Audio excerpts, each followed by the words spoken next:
body, mind and soul, which is very important and very popular concept now, but sometimes they introduce it as mind, body, soul, where if you take it from that vantage point, that bringing the mind into discipline, bringing the body into discipline, bringing the soul into discipline.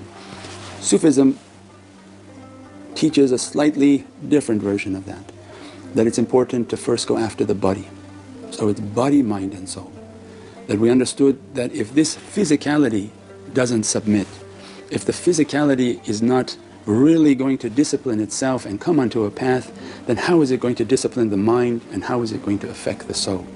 So then the reality is that if you just take your mind into meditation but your body is free to do whatever it likes, then that is just a level of illusion where we're meditating only through the mind, and the mind can go in any direction but has no restriction on the physicality. So then you see some people who meditate and can do anything with their bodies.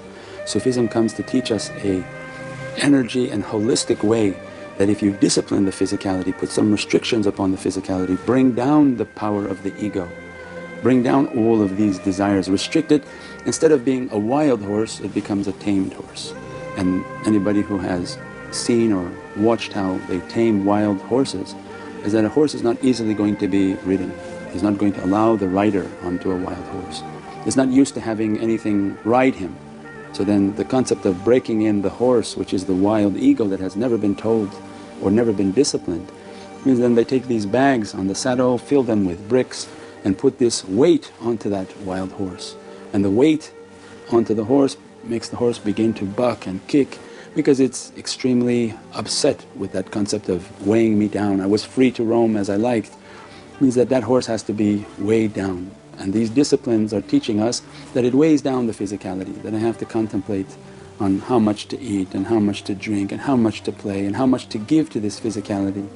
And when I start to put these weights onto the physicality and restrict the physicality, it becomes more tamed. As it becomes more tamed, then the mind becomes clear, that the mind can then work with the physicality, that now that you've restricted onto the body, the mind is now freer to understand that reality.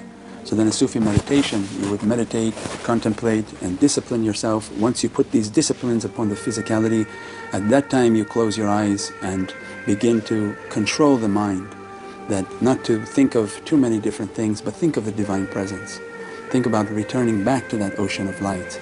And in Mawlana Shaykh's teaching of Sufism is that we're created in the world of light first.